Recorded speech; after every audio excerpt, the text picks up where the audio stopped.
Hello, internets. John Lovelace here with another medical update.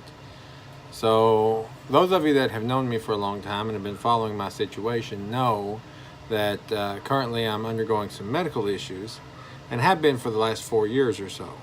4 years ago, this past January, I was diagnosed with cancer in my liver and in my intestine.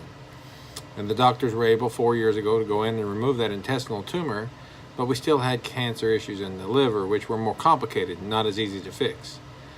The ideal was that hopefully we could get to a place somewhere down the line where a liver transplant would be an option. And so what we had to do is we had to watch it for a couple years, make sure that it didn't migrate anywhere else, which it seems to have not, and then we would be able to maybe look at doing a transplant. So in 2016, I went through all the evaluation to try and see if transplant was an option for me. Everything looked good. I was a candidate. The hospital was eager to do it because I'm the kind of guy that they want to help. You know, the kind of guy they want to see live. I'm not a junkie. I'm not, an alcoholic that's destroyed his liver or anything like that. I'm relatively young and a productive member of society and with a stable family and home life and kids that depend on me and so forth.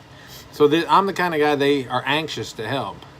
And they had me listed and everything was on. I was on the transplant list and I was just basically waiting to call my number.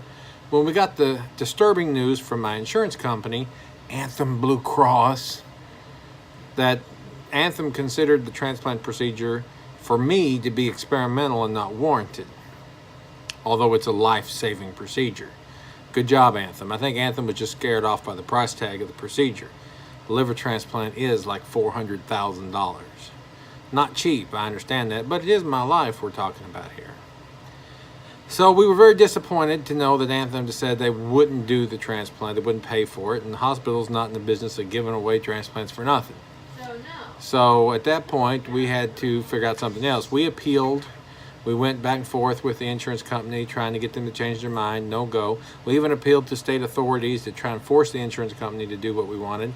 They said no. The state wouldn't help us. And so at the end of the day, we were left with no option but to walk away with our head hung down, to some degree.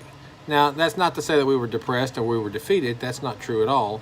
We are faith people. We go to church. We believe in God, and we are confident that He'll see me through this situation and that we'll come out on the other side of it. And keep in mind that I believe completely that God is able to do anything He wants to do. So if God wants to work a miracle through the hands of a doctor, He can. Or if He wants to do that miracle supernaturally on His own, just having me wake up one day cancer-free, that's within His purview. He can do those kinds of things. So whether He wants to handle it that way or this way or a different way, that's all up to Him. And I leave it in His hand and I trust Him. So until I know otherwise, I have to pursue medical recourse for my issues that I have. And until something else supernatural happens, and then that will solve the problem. So at this point, we're assuming that God still wants me to use doctors, and we still continue to see the doctors and do what the doctors advise. The funny thing happened last year. Anthem decided that they were no longer going to insure people in this area. They pulled out through the Affordable Care Act and the Obama marketplace, if you will. They pulled out of this area, leaving me with only one option for an insurance company because I go through the Affordable Care Act, because I don't have work insurance, because I'm an independent contractor and they don't provide work insurance to independent contractors. So what happened was we ended up going through a different company called CareSource. They seem to be a good outfit.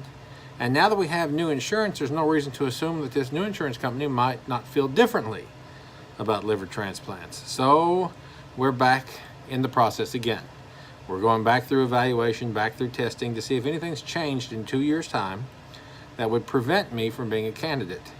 And I came from meetings today where the doctor said, yes, we are still very, very excited about the opportunity to give you a transplant. They believe it will prolong my life because they can't make any guarantees. They're not allowed to look at me and say, this will cure your cancer. Because it's entirely possible that there may be some other microscopic cancer somewhere else in my body that they haven't detected yet.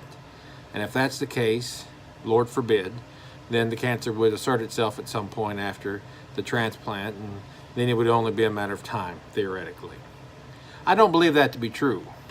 I believe the words of one of the doctors I spoke with very early on in the procedure back in 2014, when he told me that there were certain types of cancer that will only grow in certain types of soil, like certain plants that will only grow in certain types of soil. So some types of cancer will only grow where they start and in the liver.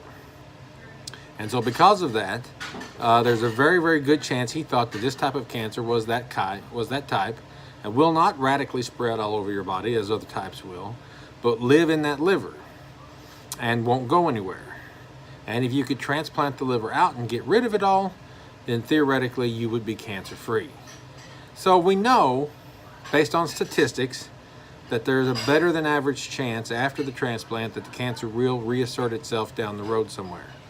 But I believe that this is God's plan to cure me. And even if it's not, how good has God been to me to give me all this extra time? They told me 4 years ago that I would live 3 to 6 months and die. And here I am still 4 years later, and I still feel good for the most part. My liver is large and bulky and makes it, it's a little cumbersome. It makes my stomach feel displaced and a little swollen. So it's just not very comfortable, but I feel great. And I'm happy, and my family's happy. And we've had 4 wonderful years after I was given a death sentence. That's amazing. And so if we have the transplant, even if the cancer comes back, you're talking about another 3, 4, 5 years on top of that. So to be given a 3 to 6 month death sentence and then live 7, 8, 9 years, maybe 10 years, how great is that? What a gift from God to say, here's an extra 10 years. Enjoy yourself. And so I'm very thankful for that. But I don't believe that's where it stops. I believe that this will take care of it. In my heart, I have to believe that. I don't believe God would have brought me all this way and left me here and leave me to die at this point. I just don't believe it. I have no capacity to believe that. And so I believe in my heart that this will cure me. If it doesn't, then I'll go on home to heaven and I'll be happy there. Family will be a little sad for a while, but they'll move on. But if it does, then I intend to leave my mark on the world, man. I intend to do amazing things with the time that I have left. Another 40, 50 years, however long. And so I'm just confident that this is going to be a great victory in my life. That this is going to be something that I'll look back on and be able to testify about and tell people, this amazing thing happened to me. Listen to this story. And I hope that that's impactful to the future generations who hear that, to my kids, to my grandkids, to people in my community, that I can have an impact on. So the doctors are very excited about the process. Now all we have to do is go through a little more testing and talk to the insurance company and see if they're willing to pay for the thing. If that's the case, we're good to go. So until next time, my name is John. We'll have more good news to follow, I have a feeling. You guys stay tuned. Talk to you later. Bye-bye.